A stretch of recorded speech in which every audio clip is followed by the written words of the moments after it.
I should have never taken that road. It all started when I, Derek Miller, decided to go on a solo road trip across the West. The idea was to clear my mind, see new places, and be away from everything for a while. I had my car packed, a map in my hand, and the open road ahead of me. The freedom felt great until it didn't. The first few hours were perfect, just me, the music, and the endless stretch of highway. But as the sun dipped lower and the sky turned dark, things started to get off. It wasn't anything major at first, just little things.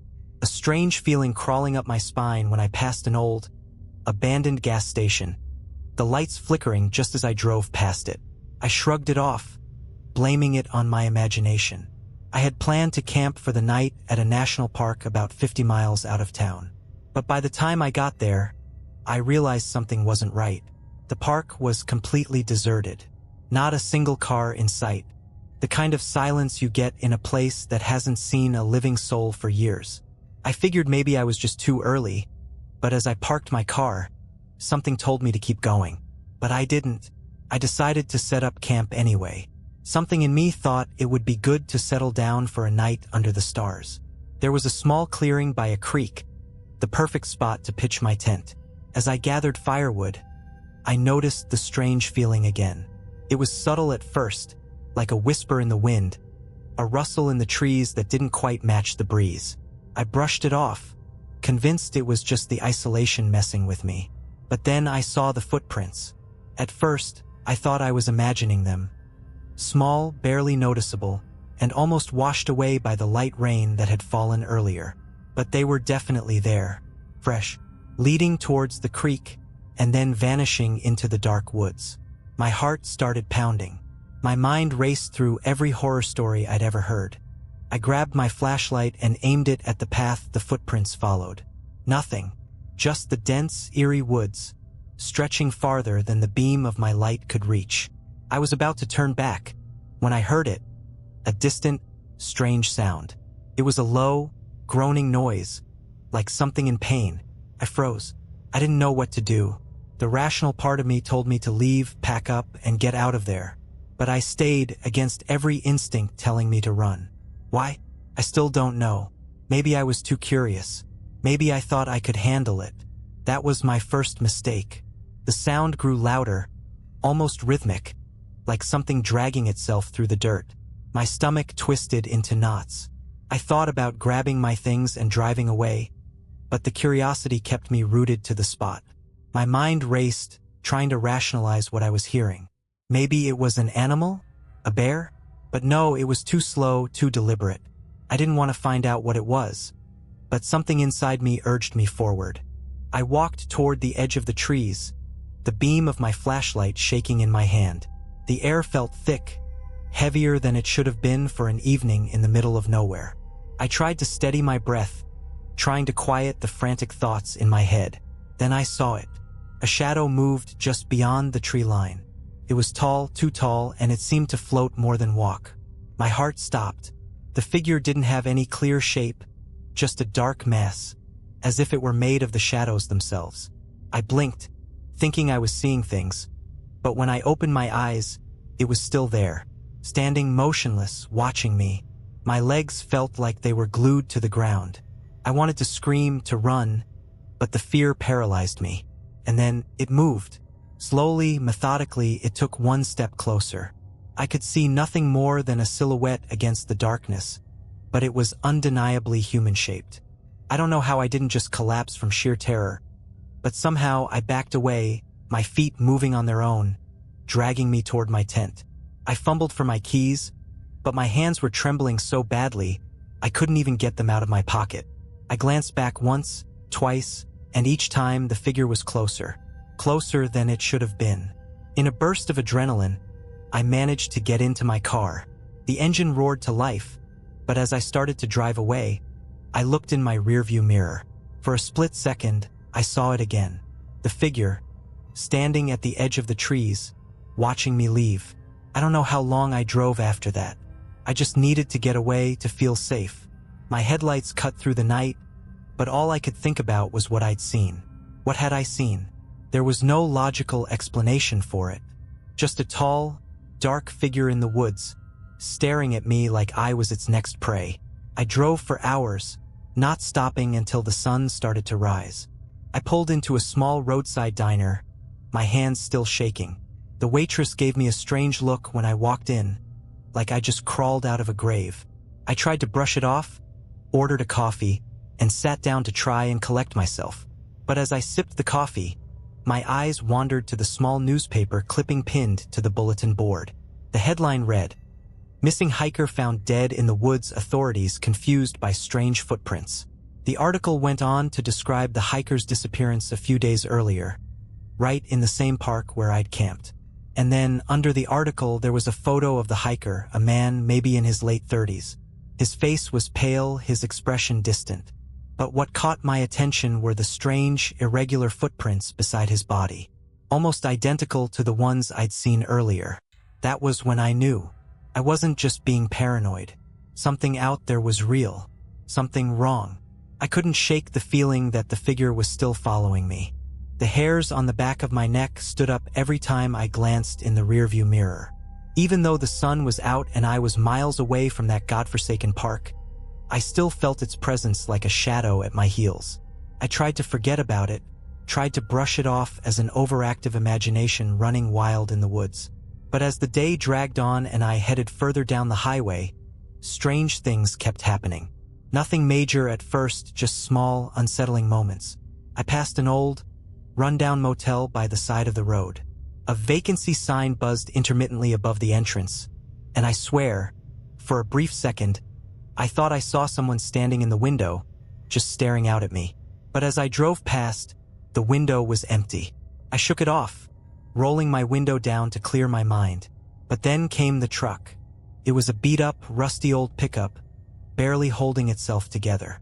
The driver didn't seem to notice me at first as he passed on the opposite side of the road. But when I checked the rearview mirror, my stomach sank. The truck was turning around. I thought it was just a coincidence at first. Maybe he was just making a U-turn or pulling into a nearby gas station. But no, the truck kept getting closer, staying right behind me. I kept my speed steady, not wanting to do anything that might make him think I was trying to outrun him. I knew it was irrational, but I couldn't help it. The knot in my stomach tightened with each passing mile. The truck stayed right there, tailgating me, never pulling ahead or falling back. I was starting to panic. Maybe I was just paranoid. Maybe this was just a regular driver trying to get to the same place as me. But then I saw something that made my blood run cold. The truck's headlights, bright, glaring, flashed twice, almost like a signal. I checked my rearview mirror again, and this time I saw the driver. Or at least what was supposed to be the driver. The man behind the wheel was wearing a heavy jacket, his face obscured by a wide-brimmed hat.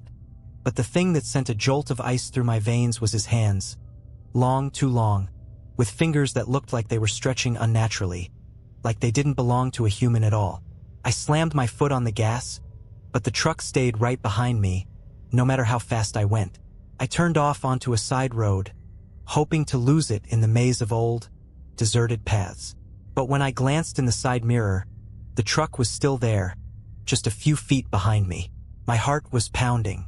Sweat dripped down my forehead. This couldn't be real. This wasn't happening. But the truck wouldn't let up. Suddenly, I saw something flash in my peripheral vision. Movement in the trees by the side of the road. I jerked my head toward it, and I saw it. The same tall, shadowy figure I had seen the night before, standing just beyond the tree line, watching me as I sped past. It all clicked. The truck, the figure. This was no coincidence. They were following me. They had been following me since I left the park. My mind raced, but there was nowhere to turn, nowhere to hide. I didn't know what was chasing me, but I knew one thing for sure. It wasn't human. I couldn't keep running forever. The truck's headlights were still right on my tail, even though I'd taken a series of sharp turns, trying to lose it on the winding back roads. The figure in the trees had vanished, but I knew it was still out there, somewhere. Watching, waiting. My palms were slick with sweat, my heart hammering against my chest. The roads were getting narrower, more isolated, and every passing minute felt like a countdown. I glanced ahead and saw a sign. Dead end, no outlet. I slammed on the brakes, my tires screeching as I came to a halt. The truck didn't slow down. It just kept coming. I had nowhere to go. In a panic, I threw my car into reverse, but my hands were shaking so badly that I couldn't get the gearshift to cooperate. My headlights reflected off something ahead, and I thought I saw the outline of a building. The truck was almost upon me, too close, its engine roaring like an animal. I didn't have much time. I finally managed to get the car in reverse and backed up, but the truck was relentless. It was right behind me. I could feel the heat of its engine, the weight of its presence closing in. Then I saw it. The building. It wasn't a house. It wasn't a garage. It was something else. A dilapidated, wooden structure. It looked abandoned, just like everything else around here.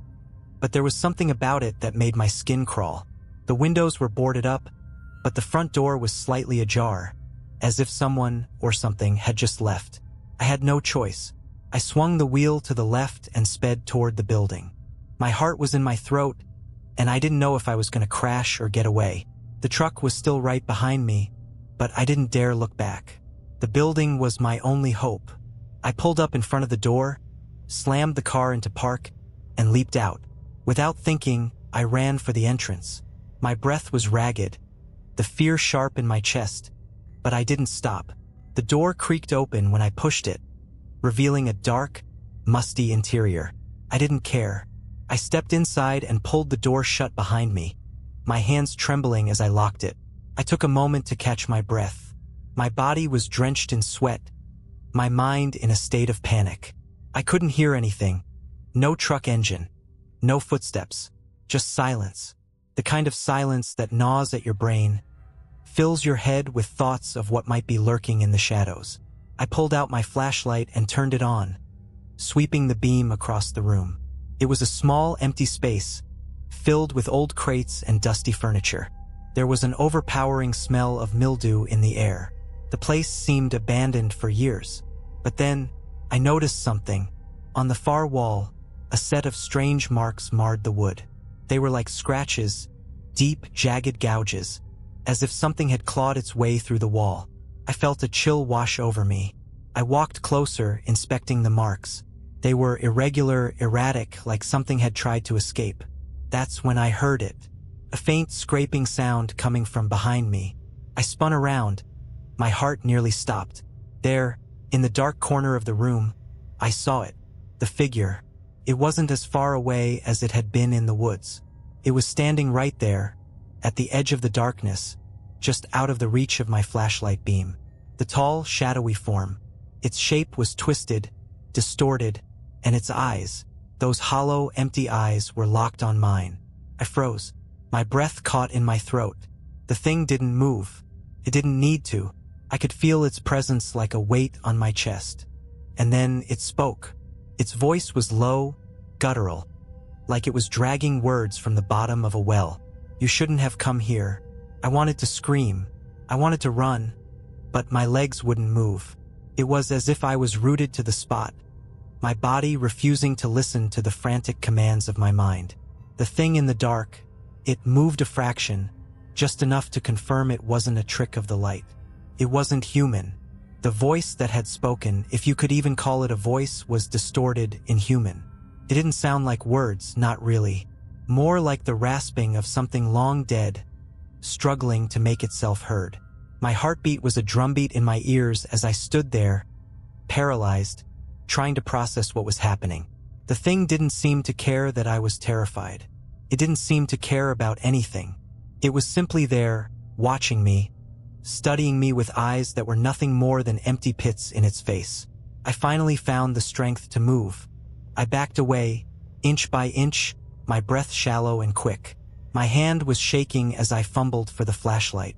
I couldn't keep my eyes off it, terrified that if I looked away, it would disappear and I would be lost in the darkness forever.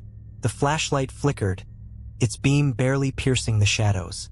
I tried to steady it, but my hands wouldn't cooperate. The thing in the corner tilted its head, slowly, almost like it was curious. And that's when I realized it could see me, knew I was there. It had been watching me the whole time. I turned to run, but the door, the only exit, wasn't where it had been. I slammed my shoulder into the wooden frame, but it didn't budge. The door had vanished. There was no escape. The thing stepped forward just a foot, and then another. With each step, the room seemed to grow darker, the shadows closing in. The air grew thick with the smell of rot, like something was decaying right beside me. I could hear the scraping sound again, louder this time, coming from its limbs as they stretched unnaturally, like they were growing, lengthening. It moved toward me with a sickening, jerking motion, its limbs cracking and snapping with each movement. The shadows that seemed to cling to it were alive, shifting around its form, like tendrils of darkness reaching out for me. It was getting closer, too close. I screamed. I turned and bolted, ignoring everything, my flashlight, the feeling of something right behind me. I didn't know where I was going, didn't care. The darkness was swallowing me, but I had to keep moving, had to keep running. Then I saw it, a faint glow through the darkness, the faintest sliver of light. The window. I dashed toward it, the thing behind me now making a low, rasping sound that I could only describe as laughter. My palms pressed against the cold glass, but it was too thick. It wasn't a window to the outside. It was a reflection. In the glass, I saw it, not just the figure in the corner. The reflection of myself, standing still, my eyes wide with terror. But there was something wrong. The reflection wasn't moving with me. It was standing there, frozen, staring at me. I turned around in a panic, but the entire room was now filled with figures. Hundreds of them emerging from the walls, from the cracks in the floor. Shadows, twisted and deformed, watching me. They were all around me now, closing in. And then the voice again. Only this time it was clearer. "We never leave." I screamed again, but it felt like the walls were closing in on me, suffocating me. The figures started moving toward me, their limbs reaching, stretching toward me as the shadows swallowed the room whole. And just like that, the lights went out. Couldn't breathe. The darkness was suffocating. The air felt like it was closing in around me, thick and damp, and the smell of decay was overpowering. My heart was pounding so loud it drowned out everything else. The figures, those things, were everywhere, stretching out of the walls, slithering across the floor, their shapes distorted and unnatural. I could feel them closing in on me, but I couldn't move. My hands were shaking violently. I couldn't think. I couldn't even scream anymore. The air was so heavy, it felt like the weight of it was pushing me down, keeping me pinned in place. Then I heard it, a faint whisper, no louder than a breath. It came from all around me, echoing in the void, slipping into my mind like poison. "You should have never come here." The voice was everywhere, inside my head.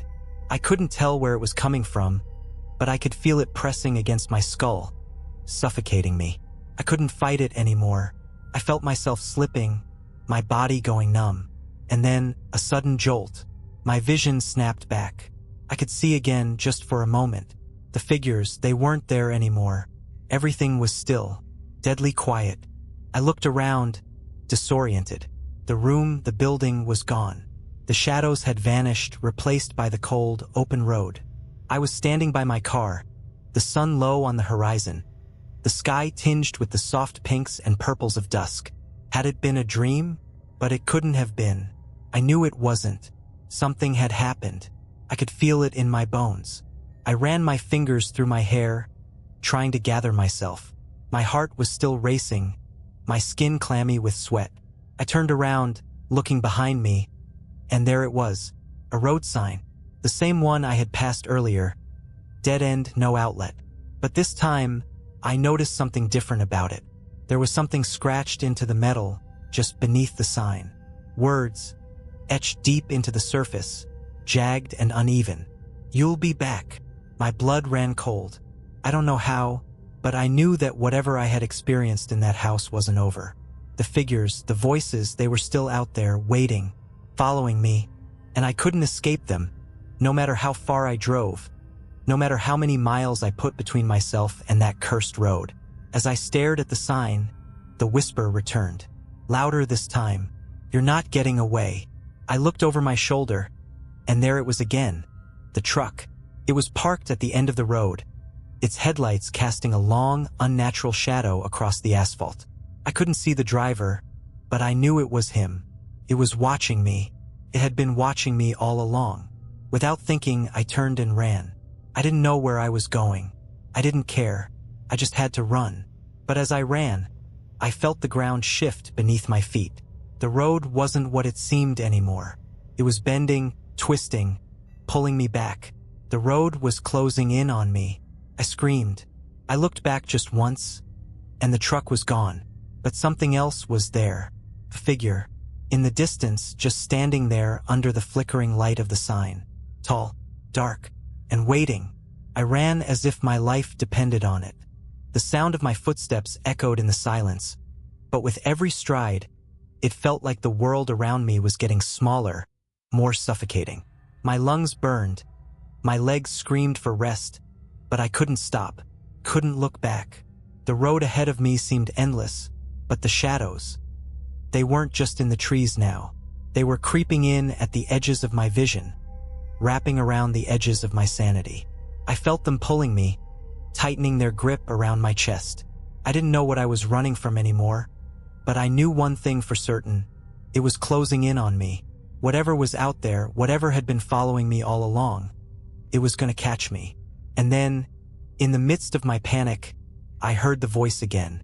That low, guttural sound, as if it came from somewhere deep within the earth. It was almost a whisper, but it was everywhere, in my mind, in my bones, in my very soul. It's already too late. I skidded to a halt, my heart skipping a beat, every instinct telling me that if I kept running, I wouldn't make it out alive. But I couldn't stop. I didn't know where to go anymore. The road had twisted, changed, and now it felt like it was leading me back into the darkness. The trees that had once seemed so distant were now looming over me, their branches clawing at the air like hungry hands. I could see it now. That figure. It wasn't far off anymore. It was standing right in front of me, its shape growing clearer with every second, its face obscured by the shadows. It was tall, impossibly tall, with long, slender limbs and an angular, twisted body that made my skin crawl just to look at it. And its eyes, empty, hollow sockets staring into me as though it had known me all along. It was waiting for me. I couldn't move, couldn't breathe. The fear was consuming me, choking me, drowning me in its suffocating embrace. But then, in the corner of my vision, something else shifted. A flicker of light. I turned, and there, at the end of the road, was the truck.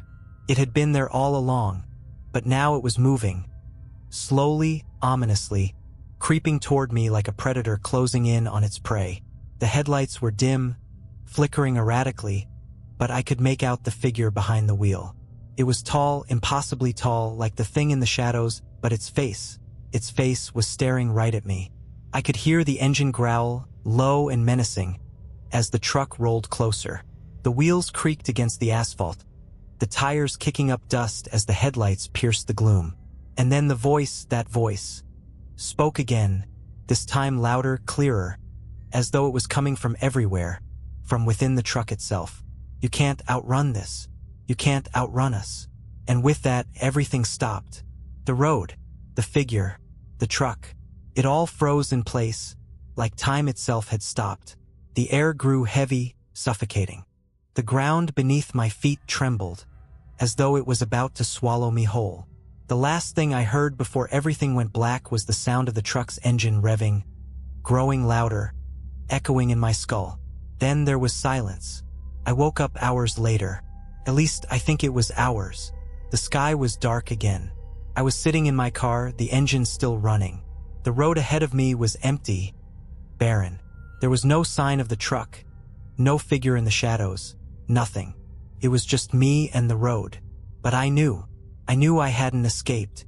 I knew I couldn't run forever, because every time I thought I was free, every time I turned away, they were still out there, waiting, and I wasn't the only one who knew the road.